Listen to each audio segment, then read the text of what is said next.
बिस्मिल्लाहिर्रहमानिर्रहीम। अस्सलाम वालेकुम। कैसे हैं मेरे प्यारे प्यारे व्यूअर्स? उम्मीद करती हूँ सब खैरियत से होंगे, खुशहाल होंगे, जहाँ भी रहें खुश रहें, आबाद रहें। आज हम बनाएंगे पिज़्ज़ा वाइट सॉस बाजार वाले। इसको किस तरह घर पे रेडी करते हैं, बहुत आसान इजी रेसिपी है। रेसिपी को बनाना स्टार्ट करते हैं, चलते हैं रेसिपी की तरफ।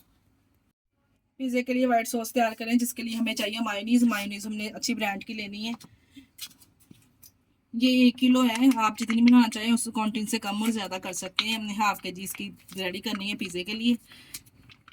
ये मायो हमने ½ kg ली है, और इसमें जो जो से इंग्रेडिएंट्स जाएंगे बाजार वाले कौन सी इसमें टेस्ट डालते हैं, बाजार वाला बिल्कुल ही टेस्ट इस मायो वाइट सॉस में होगा। 1 टीस्पून इसमें जाएगा चिली गार्लिक। 1 टीस्पून इसमें जाएगा गार्लिक पाउडर। 1 टीस्पून जाएगा इसमें चिकन पाउडर। 1 टीस्पून जाएगा इसमें चिली फ्लेक्स। खाने का 2 टेबल स्पून हमने इसमें केचप शामिल की है। अगर आपके पास गार्लिक है तो वो भी डाल डाल सकते हैं। हमने इसमें चिल्ली सॉस शामिल किया है। अच्छे से मिक्स करेंगे इसको।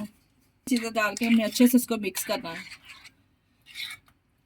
हमने इसको मिक्स कर लिया। ये हमने 3 से 4 टेबल स्पून इसमें दूध के शामिल किए हैं। हमने अच्छे से मिक्स कर लिया है। एंड पे हमने डालने हैं इसमें ओरिगेनो थोड़े से, 1 टीस्पून है। डाल के अच्छे से मिक्स करेंगे, इससे टेस्ट और खुशबू बहुत अच्छी आएगी। ये लीजिए जी, वाइट सॉस हमारी माशाल्लाह से रेडी। कितनी ज़बरदस्त ये तैयार हुई है। पिज़्ज़े पे, शवारमे पे आप लगाएं जिस तरह मर्जी। बहुत आसान इजी रेसिपी है। बाजार वाले इसी रेसिपी को बना के तो इतना ज़बरदस्त पिज़्ज़ा और शवारमा वगैरह तैयार करते हैं। इसके साथ ही हमें दीजिए इजाज़त। अपना बहुत सारा ख्याल रखिएगा और हमें दुआ में याद रखिएगा। हमारे चैनल को लाइक और सब्सक्राइब करना ना भूलिएगा। ओके, अल्लाह हाफिज़।